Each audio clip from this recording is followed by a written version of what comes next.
Hola chicos, ¿cómo andan?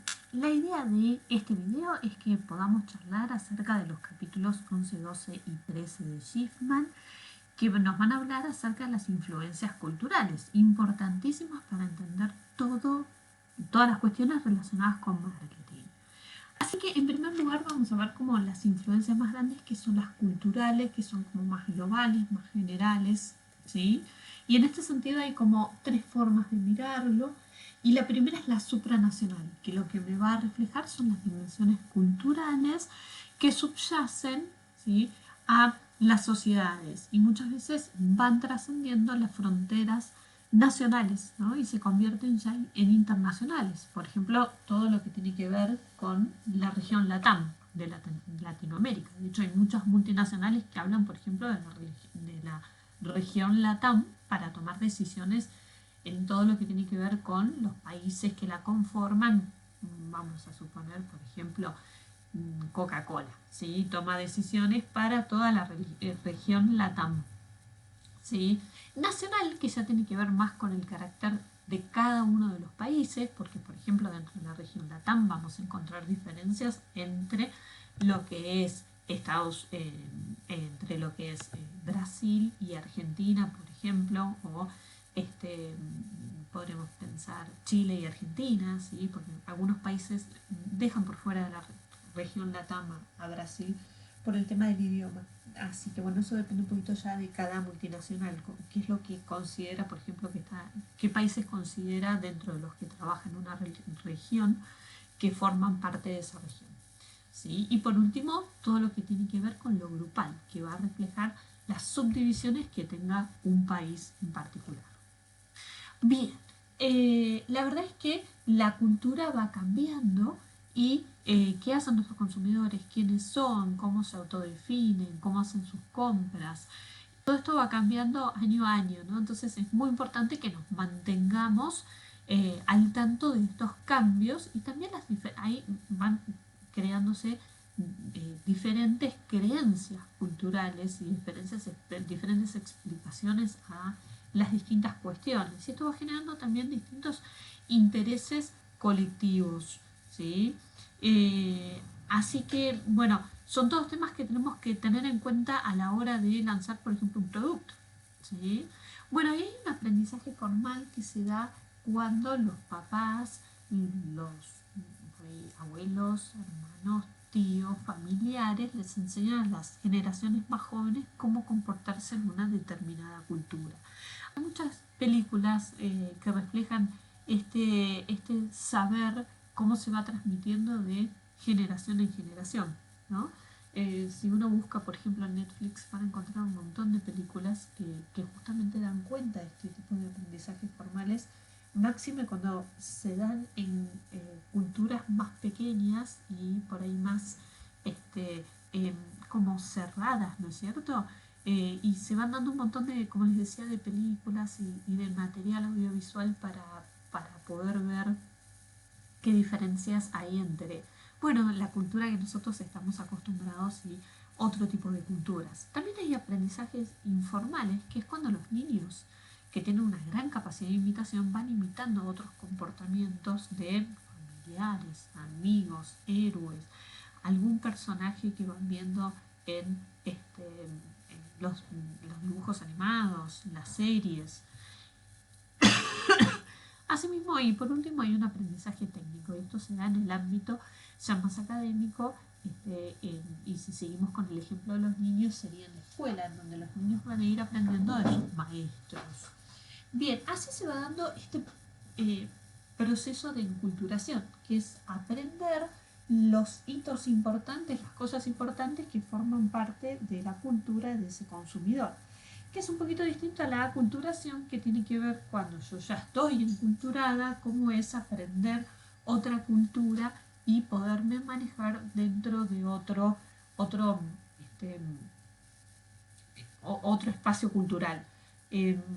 Una persona que conocí por una situación, digamos, que no viene al caso, pero era una persona de India que había ido a vivir a Estados Unidos Y bueno, una de las primeras cosas que tuvo que aprender, él fue a vivir allí para ir a la universidad, había ganado una beca en la universidad. Una de las cosas que tuvo que aprender, por ejemplo, fue cómo comer en la cultura occidental, que era muy distinto a cómo él comía en India. ¿Sí? Eh, Son distintas cuestiones que se aprenden cuando uno se encuentra en una cultura que es muy diferente a la suya. Si ustedes han hecho algún viaje a alguna cultura muy diferente, seguramente habrán aprendido cosas y se habrán sorprendido también por algunas cuestiones que son muy diferentes y que uno no se imagina quizás de la cultura, de la propia cultura. Bueno, y hay símbolos, y con los símbolos me quiero detener un segundito. ¿Qué son los símbolos? Es la posibilidad que tenemos los seres humanos de llamar a realidades que hoy no están presentes. Por ejemplo, si yo les digo, acá hay un perro, ustedes pueden imaginarse un perro. ¿Por qué? Porque todos compartimos la palabra perro. Ahora, si yo les digo, acá hay un dog, ¿sí? Para simplificar un poco, probablemente la mayoría de ustedes hayan entendido que acá hay un perro, mezclé un poco los idiomas para no complicarla más, pero que hay un perro, pero si alguno no sabe que la palabra dog es perro en inglés, probablemente no lo haya entendido, ¿sí? Y no haya podido captar ese símbolo que yo les quería transmitir. Por último, si yo les digo, eh, acá hay un hund, quizás alguno de ustedes habla alemán, habrá entendido que yo me refería a un perro.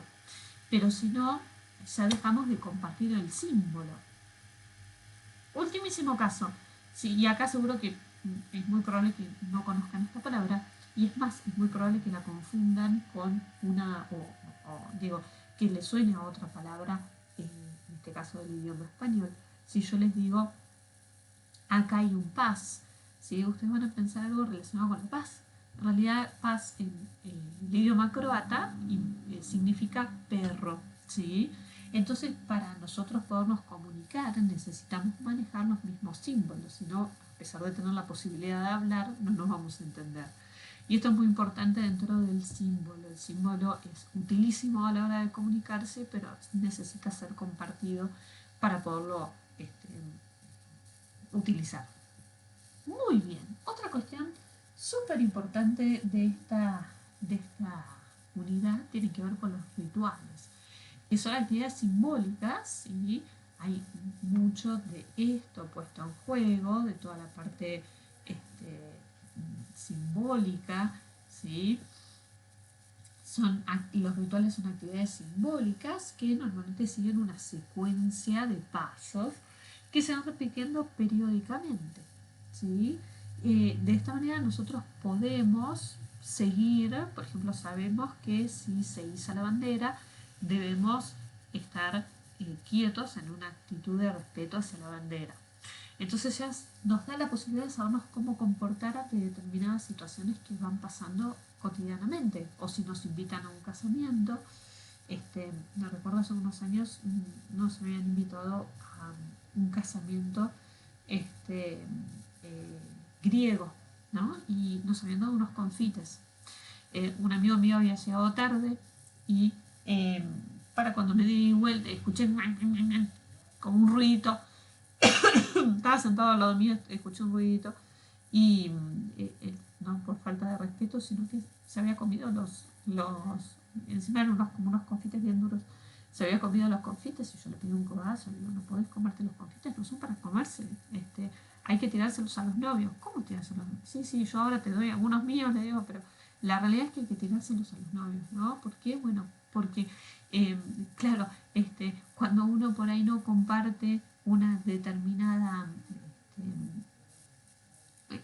fue nuestra primera y también última casamiento o boda griega, muy ritual, muy, digamos, clásica en cuanto a los rituales que tenía la boda. Recuerdo haber visto alguna película de una boda griega, por eso sabía que había que guardarlo hasta el final los confites, pero mi amigo no se había dado cuenta del tema. Pensaba que era para buena fortuna o cosa por el estilo. Quedó, por supuesto, luego el anecdotario de los amigos esta situación, pero bueno, la verdad es que nos ayudan cuando compartimos y sabemos lo que tenemos que hacer en los determinados rituales a saber qué lugar ocupar y cómo hacerlo, ¿no?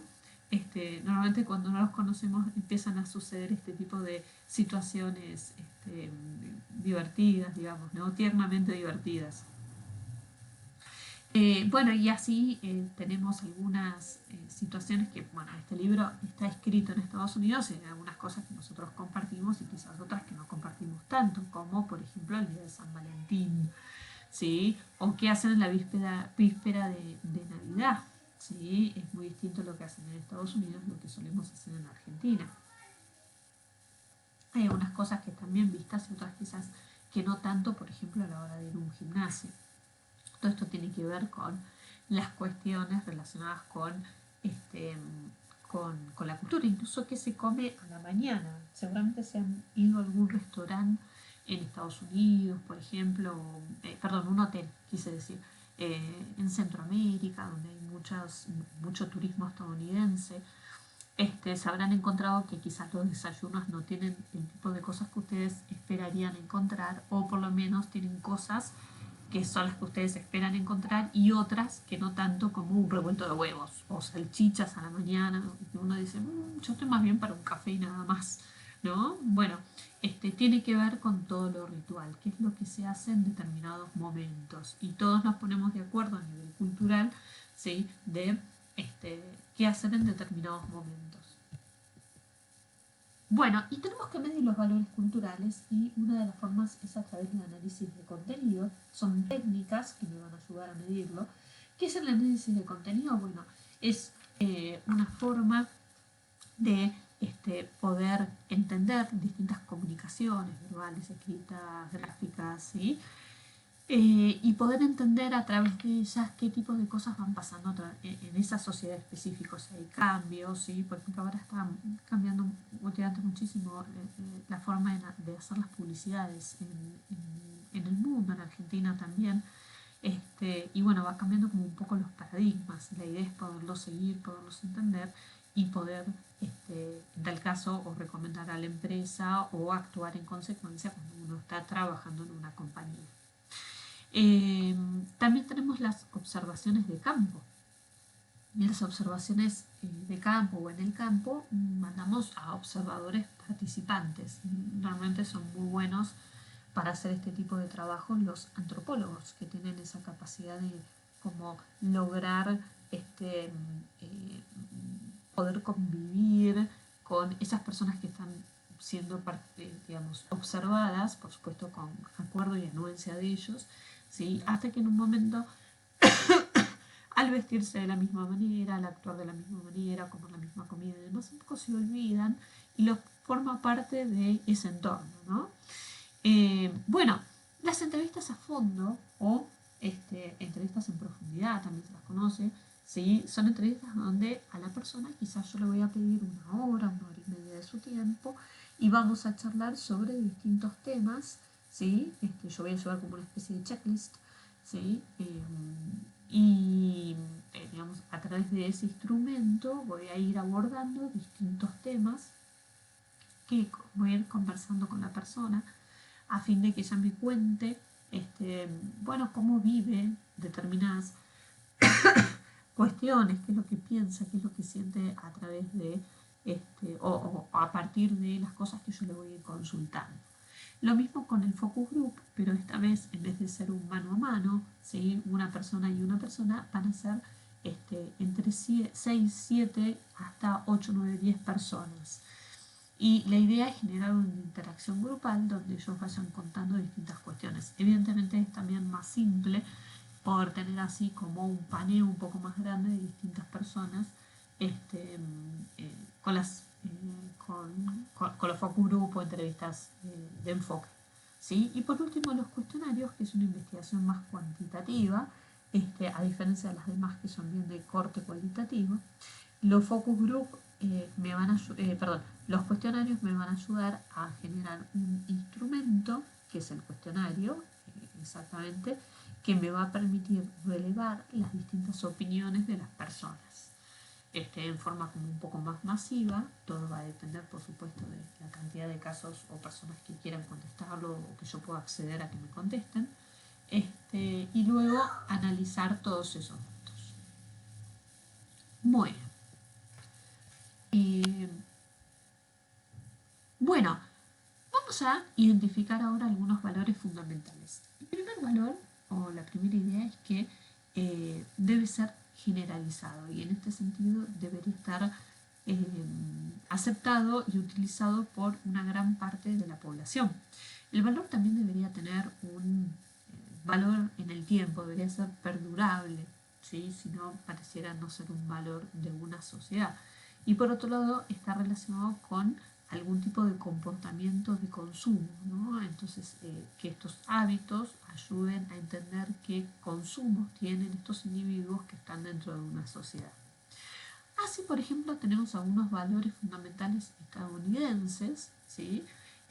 Por supuesto, son un poco subjetivos, ¿sí? Pero esto del progreso, el materialismo, la juventud, la libertad, el humanismo, el buen estado de salud física, ¿sí? Son distintos valores que normalmente los estadounidenses, y digo de vuelta, esto está muy relacionado con el origen del libro, que suelen digamos, cultivar como valores importantes. Muy bien, vamos al capítulo 12 y ahora vamos a hablar un poquito de subculturas y comportamiento del consumidor en función de esas subculturas. ¿Y qué es una subcultura? Es un grupo distintivo que vamos a encontrar dentro de una cultura, es decir, dentro de una sociedad más grande y compleja, que tienen creencias, valores, costumbres, que van a identificar a esos integrantes de otros integrantes de la sociedad. Muy bien. El perfil cultural entonces de una sociedad está dado por las creencias y valores y por los valores culturales fundamentales, ¿sí? Así que la realidad es que, por ejemplo, hay muchos relacionados con la religión, ¿sí? Entonces, por ejemplo, hay distintos tipos de ayunos en las distintos tipos de religiones, sobre todo en los momentos importantes o en las fiestas importantes de cada una de las religiones. Bien, pero también hay subculturas relacionadas al género, por ejemplo, la generación Z, que son nativos digitales, todavía o están empezando a ingresar al mundo laboral, tienen todo el acceso al manejo de las nuevas tecnologías, ¿sí? Y ya vinieron, ellos ya, ustedes, lo ven como un elemento absolutamente nativo, ya nacieron con eso, ¿no? Esto es quizás un poquito distinto a los millennials, que si bien no conciben la realidad sin la tecnología, han vivido alguna etapa previa en la que quizás la tecnología no estaba ya tan inmersa en nuestras vidas, ¿sí? Normalmente se piensa entre más o menos las personas que tienen hoy entre 21 y 34 años, ¿sí? Utilizan muchísimo, muy emprendedores, ¿sí? No les gusta mucho la idea de trabajar con un jefe, digamos, lo más tradicional, escapan un poco como a la metodología tradicional de escalafones, rangos y toda esta cuestión. Son muy multitarea, ¿sí? Y bueno, muy tecnológicas para la hora de entretenerse también. La generación X, nacidos entre más o menos el 64 y el 78, ¿sí? Bueno, acá, digamos, vivieron una vida más analógica en la infancia, una primaria quizás más analógica, ¿sí? Pero vivieron el cambio y son como esa generación bisagra entre lo último de la tecnología más analógica y los comienzos de la vida digital. Vivieron justamente la llegada de Internet, ¿sí? Les cuesta como desprenderse de todo lo que es la cultura organizacional, y encuentran en las dos generaciones que vimos posteriormente, tanto en millennials como en las Zetas, encuentran un gran, o por lo menos la sienten como una competencia bastante importante. Bueno, y los baby boomers, que son los nacidos entre el 46 y el 64, posguerra, ya se están jubilando, o prácticamente todos jubilados, son un tipo o sostienen un modelo más tradicional. Esta generación fue un poco la que vio a las mujeres insertarse dentro de los mercados laborales. Valoran muchísimo la productividad y por ahí no valoran tanto el ocio, ¿sí? Y son bastante análogos como, característica. Les cuesta esto del manejo de la tecnología. Si lo manejan por ahí, lo hacen, eh, dentro de los niveles más básicos. Por supuesto no todos, ¿no? Pero les cuesta quizás a una buena parte de ellos tratar de manejarse dentro de los parámetros tecnológicos del momento. Bueno, después hay una generación entre el 25 y el 45, ya van quedando, son menos las personas que van quedando por su edad de este rango etario, se vieron muy afectados por la Segunda Guerra Mundial, ¿sí? Personas muy tradicionales y desde luego bastante más análogas todavía a la generación normalmente más análoga de todas las que vimos hasta el momento. Muy bien, ¿y qué es la edad cognitiva? Bueno, hay como distintas formas de verla o distintos parámetros, ¿sí? La edad autopercibido, ¿qué tipo de edad me siento tener? No importa lo que diga el DNI, es la edad que yo siento tener, la edad autopercibida. O la edad reflejada, que es la edad que se representa. Asimismo, también está la edad práctica, que es cómo se comporta esa persona, como una persona de qué edad. Y la edad de interés, que tiene que ver con todo aquello que va compartiendo con su segmento, o sea, el segmento en el que está. Hay categorías, ¿sí? Por edad cronológica también, que son segmentos de edades que nos van ayudando a entender distintos intereses, y personas, ¿sí? Que también tienen una edad bastante avanzada, ¿sí? Y que están muy orientados a mejorar también la calidad de vida. Bueno, muy importante también el papel del género, ¿sí? Que va generando, va dándonos distintos productos de género. Hay una nota muy interesante que les recomiendo leer sobre el impuesto rosa, ¿no? Como los mismos productos cuando, no sé, Chile, por ejemplo, cuando es de mujer, por el hecho de ser, entre comillas, rosa o tener como una estética diferente y, bueno, quizás alguna diferencia en el producto, el precio es muchísimo más elevado que para el hombre, ¿no? Es un concepto que se lo llama el impuesto rosa, ¿sí? Bueno, y por último vamos a hablar todo lo que tiene que ver con el comportamiento transcultural, ¿sí? Como perspectiva internacional dentro del capítulo 13, ¿sí? Y cuando vamos a hablar de comunicaciones más estandarizadas en función de las estrategias de la empresa y de comunicaciones más personales, ¿sí? Ante productos estandarizados o productos adaptados. De esta manera vamos a tener la estrategia global, la híbrida y la local, ¿sí? Muy bien. ¿Y qué es el análisis transcultural? Es un análisis que va a determinar en qué medida los consumidores de dos o más países son similares o diferentes. Les recomiendo leer la nota que les dejé de Punks, de las Professional and Their Kids, que ahí tienen un ejemplo local de lo que es la transición o el análisis transcultural, ¿sí? Bueno, entonces esto nos va a ayudar a generar juicios respecto de la calidad de los productos, de la disposición de comprar esos productos, ¿sí? De la autoidentificación étnica, de la autoidentificación nacional, todas cuestiones que vamos a tener que tener en cuenta a la hora de entender si un producto se adapta o puede ser bueno para, por ejemplo, un segmento acá en Argentina, o si podemos pensar que los segmentos que están en otros países pueden ser segmentos similares a los que nos podemos encontrar aquí en nuestro país. Por ejemplo, a la hora de traer un producto que nos interese o que nos parezca positivo para poderlo traer. Bueno, y tenemos distintas mediciones de aspectos transculturales, como la masculinidad, la equidad de género, ¿sí? La prudencia, la aversión al riesgo. Son todas mediciones que nos ayudan a entender las distintas culturas en función de estas dimensiones.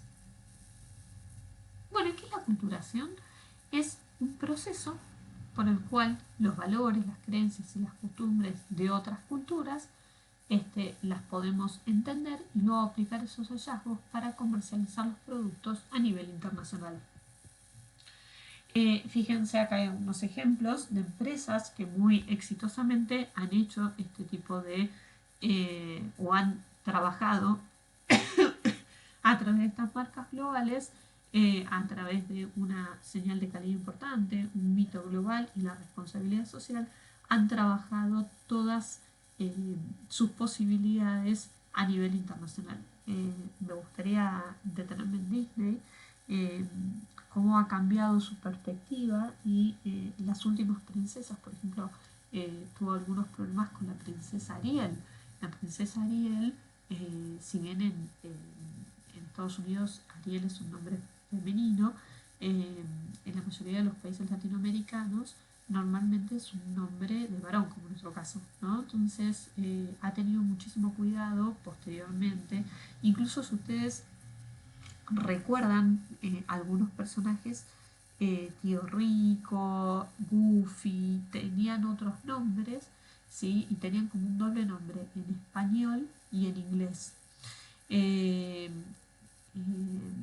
¿Qué hicieron? Bueno, muy cuidadosos con los nombres a la hora de pensar en las princesas, por ejemplo, Anna, Elsa, al pensar en nombres cortos, ¿sí? Y que globalmente sean, digamos, no haya dudas acerca de la adjudicación de género de esos nombres. Con lo cual, bueno, es muy, muy interesante cómo fue trabajando Disney, por ejemplo, esa parte, digamos, porque claro, el comunicar en forma global tiene que pensar en forma global también. ¿Sí? Bien, vamos a ver entonces los atractivos de los mercados a nivel internacional, ¿sí? Y cuáles son los que ofrecen más crecimiento en función de que quizás los mercados nacionales llegan muchas veces a la madurez. Esto pasó muchísimo en Europa, en donde al no haber mucho crecimiento poblacional y haber un mercado muy maduro, digamos, resultó muy atractivo poder llegar a otro tipo de mercados desde otro tipo y a otro tipo de consumidores. Bien. Bueno, la verdad que para este año se esperaba, desde luego COVID ha cambiado un poco las cuestiones, pero bueno, se esperaba, digamos, que la clase media aumente. Esto implica un impacto fortísimo en la cantidad y calidad de productos a comprar, en los viajes, y también esperábamos que China contara, después de muchísimos años de trabajar en este sentido, con la clase media más grande del mundo. Lo mismo que India, pero para el año 2025, perdón, China e India para el año 2025. ¿Sí? Y también un mercado adolescente muy fuerte que va a tener comportamientos y consumidores similares alrededor del mundo. Bueno, chicos, esto es un poco lo que les quería contar de esta unidad. Espero que les haya gustado los capítulos, creo que son muy disfrutables. Hay toda una parte que les va a hablar muchísimo de lo que es el mercado estadounidense. Eso por ahí no lo tengan tan en cuenta, ¿sí? Así que bueno, espero que lo disfruten, que les guste mucho. Les mando un beso y cuídense un montón.